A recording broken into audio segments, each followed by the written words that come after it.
Well, hello tacticians! We got the update notes for the version 1.23, which is probably live for most people now. So let's have a look at them, despite the update notes having been leaked about a week ago. So, first off, that's the new Gene Stealer character, and that's finally a Xenos healer. Anyway, moving on. New stuff. Pariah Nexus event, basically Tangida survival, which is going to be interesting because it's gonna be against the Necrons rather than against the Tyranids. So the mechanics will change a little bit. Oh crap. Scarabs. Okay, Ulf mandatory. Also, you will want to do well in this event because books and because Tangida shards. New feature, Blast Requisitions, an alternative requisition type apparently that will drop or have a higher chance to drop specific heroes. And this set should drop Maugenra, Macer, Rivas, Kalandis, Imospec and Vindicta, with the justification that they are good for the Karn legendary release event that's going to be happening this battle pass. Out of the top of my head, I'm not sure where they fit, and we can always watch the Karn theory video to see. And also I probably should release an updated version of that. So much work, so little time. And this will be connected to a Training Rush home screen event, apparently, which makes us earn triple experience for playing for the heroes and gain stuff. Basically, we get a point for each non-summon we kill, wherever and whenever. So we will probably want to focus stages with more enemies and normal stages over elite stages.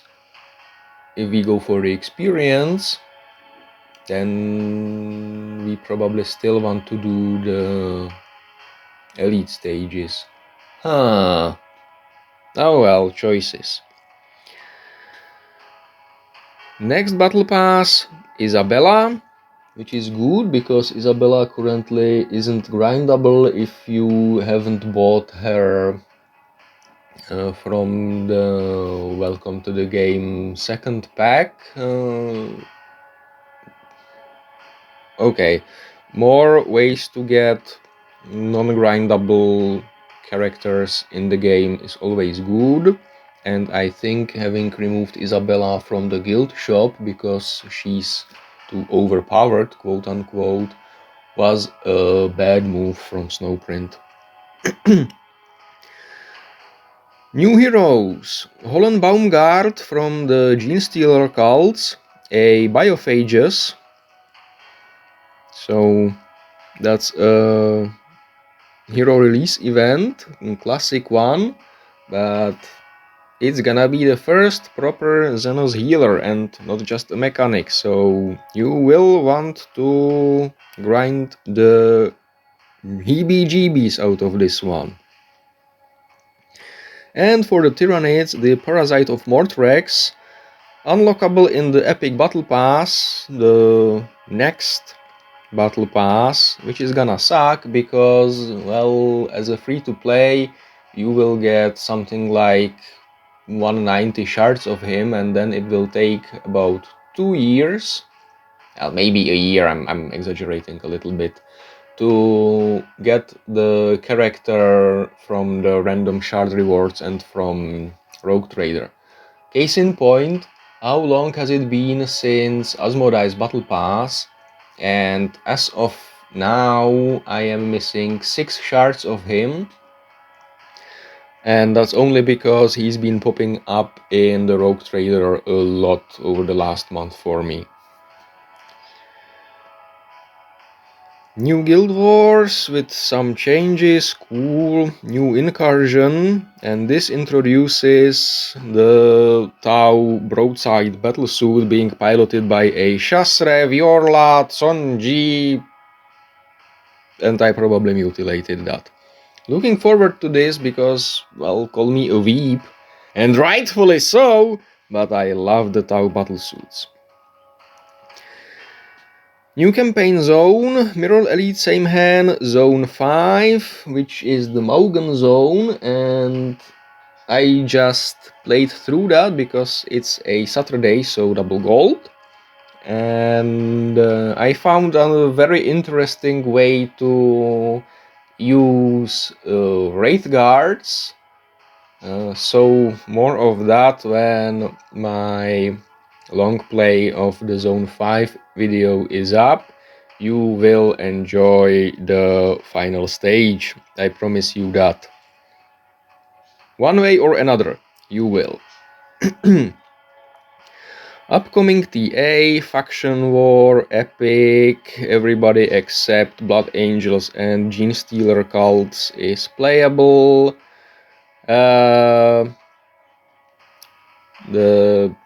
best thing of this whole update news is right here. Note, Battle Pass Season 22 includes only one TA due to the high number of concurring events. Hallelujah!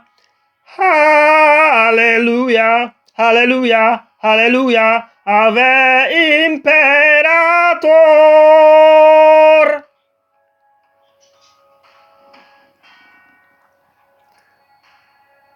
Upcoming legendary event. Karn repeat number 2. Well, there's that. Upcoming quest events. Zibia with Tyranids and Astra Militarum as allies, which makes perfect sense because, well, Zibia is technically a Tyrannid masquerading as being an Imperial. So this is a smart design from SnowP, lore-wise. Although the reason for this is probably because having just Patromine the Biophagus, if you manage to grind him out before the quest is out, is that even possible? It probably is. We will see. I definitely try for healing. I kinda lost the train of thought here, but well, the point is having only like 5 heroes available for the quest would probably make for a rather uninteresting quest. So that's why there is also Astra Militarum as allies. And the second quest, Titus, with all Imperials excluding Astra Militarum, Adeptus Sororitas, and Adeptus Mechanicus, which is a fancy way of saying he can only be joined by Imperial Space Marines. Okay, look, I'm not really excited about Titus in Tacticus, but quests are good, so there's that. More Onslaught, always nice. Improvements! Okay, you can now buy requisitions automatically up to a 10 pool using Blackstone. Convenient if you buy requisitions using Blackstone, which in my not so humble opinion you shouldn't. Survival mode. Healing power-ups now also work on mechanical units.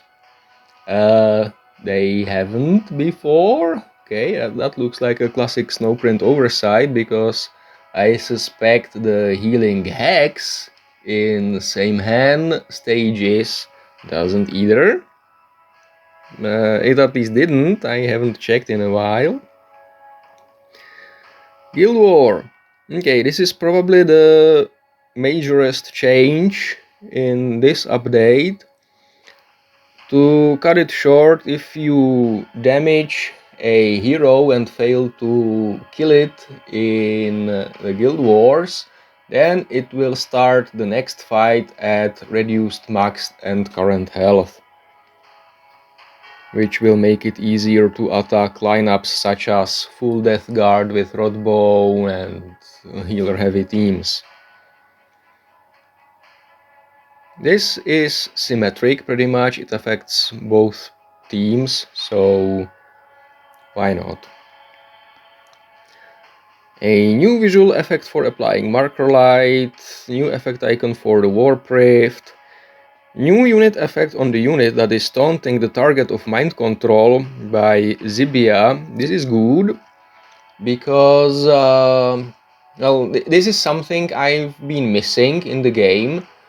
Things not Floga dropping the grots, and when two grots target the same unit, you don't really know which of the grots is taunting it. You could probably follow it mentally by watching which one attacked the unit last, because I think only the last taunt applies, or it overrides the previous taunt. At least it definitely overrides Jaeger's taunt, and that's kinda annoying. Then again, you can always select the taunted unit and check from there whom the taunted unit can attack.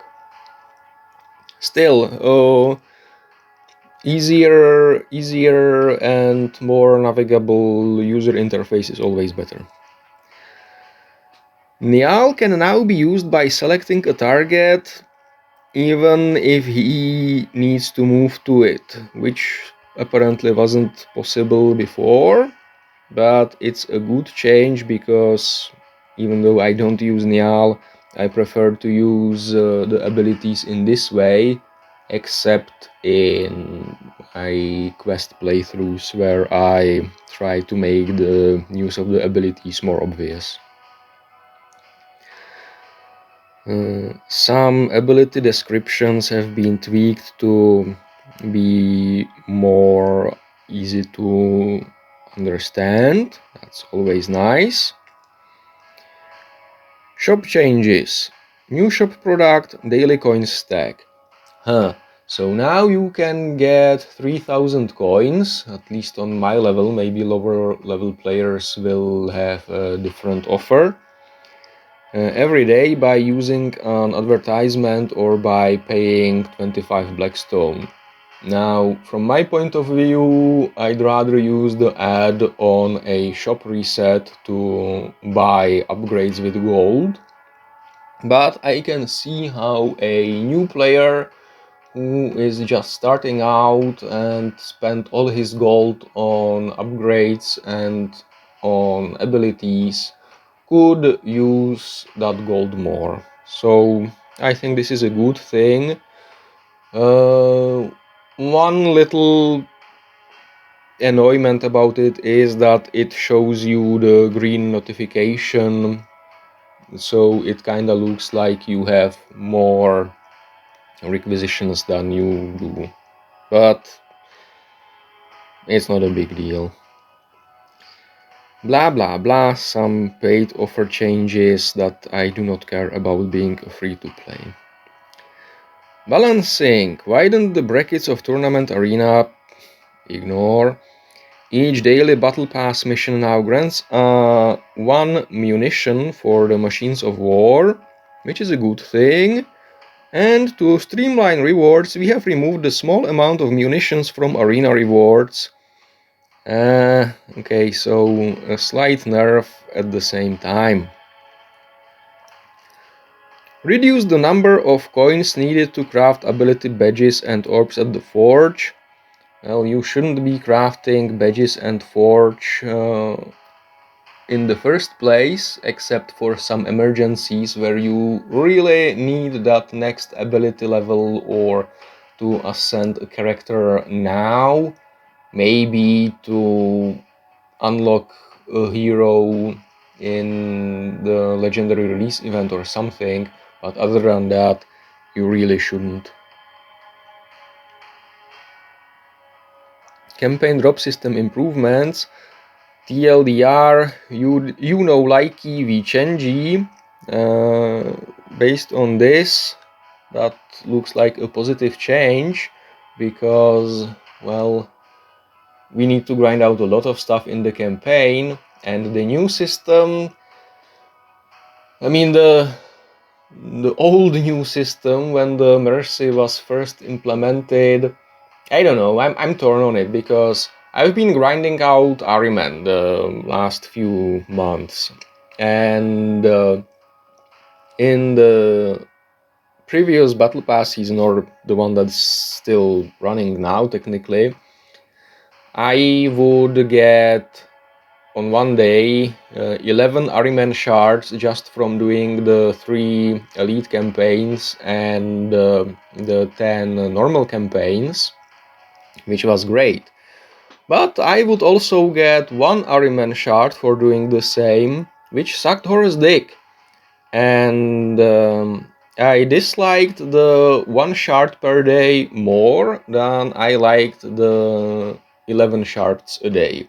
So at any rate, a higher and more predictable drop rate is always better in my mind. Battle. Exemplar of Hate, Asmodee's ability, now chooses which Dark Angel attacks based on which one can deal the most damage instead of choosing a random one. This is a great change because it makes Asmodee more predictable. You may have heard or seen me say that RNG in thinking games is the best thing ever, so kudos for this. Haunsh's and Makotep's various healing abilities or repairing abilities can now revive dead swarm members and remove effects like stun. This makes Makotep even more powerful in LREs and wherever you want him to be healing your mechs, because, well, I mean, all the debuffs that he can now remove will pretty much be ineffective against any mechs he is next to.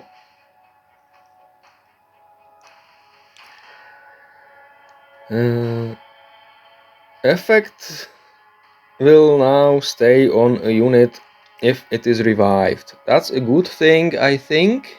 Well, it's a double-edged blade. I mean, it was funny whenever my Harken got rest in the survival and he would lose all the stacks of his passive that he got, but not the power-ups. And on the other hand, if something now gets revived in the arena on the opponent's team, it will keep the few buffs it got, but this should affect only a minority of heroes, so probably not a big deal. And technically revive cancels death, so this makes sense. The reinforcements selection in survival will now only trigger when you control fewer than 5 characters. So this cancels out Isabella or Zibia bringing you a 6th character technically, and I'm 100% convinced this has been implemented to counter this being quote-unquote abused in survival. AI for summons and abilities will now target and attack objects if no other enemy units are in range for an attack. This mostly affects salvage, I think, where summons would ignore the chests and everything really. On one hand, salvage will now be more convenient if you're using Yarick or Bellator or any summoner really. On the other, the summons will now screw up the ammo boxes that need to not be overkilled. So there is that. Be mindful of this. Units that occupy multiple hexes, such as Galatian, are now damaged only once per unit per hex if they receive damage from the fire hex effect. Okay, so Prometheum no longer melts adamantium beams. Experiments. Irrelevant. Bug fixes. Gaze of Magnus was somehow fixed. Redemption's battles with the faction wars are now re-implemented, so this will probably cause the faction TA to need 200 more points. Great. Not more, 200 points to get the final chest. So, well, you know me and TA.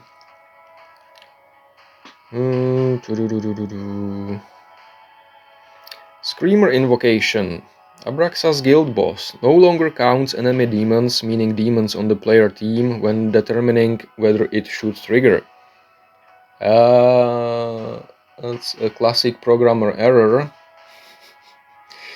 But yeah, apparently you can now not cheese, or technically uncheese, because you want Abraxas to summon demons there, the fight by bringing Arch, Volk and Ascor. Fixed a bug where the Eldari Wraithguard can perform a normal attack and still enter Overwatch in the same turn. I don't think I've seen that happen, but okay. Blah blah blah blah blah blah blah blah blah. Fixed on issues where abilities that count turns have no effect if used immediately after the unit has been reinforced, probably meaning after a unit has been called in via reinforcements in survival or onslaught. This should affect heroes such as Bellator or Thaddeus that slowly wind up over time. I think they will still be winding up, so you can't bring in Bellator on round 10 and he won't immediately drop 5 BBs. Fixed an issue where decoys are not rendered correctly on bridge hexes. Yeah, bridges are weird. Fixed a crash when using God's Will's active in certain guild raid fights. Well, apparently God's Will's active was too powerful for those. Fixed an issue where Thaumakus's shield would apply a shield to steppables. He wanted to protect his precious shiny things. Can you blame him? Fixed Magnus boss fights occasionally getting stuck when unstoppable charge is used on Magnus. Just where exactly would Tank Smasher get stuck? I don't wanna know. No, I really do. No, I don't.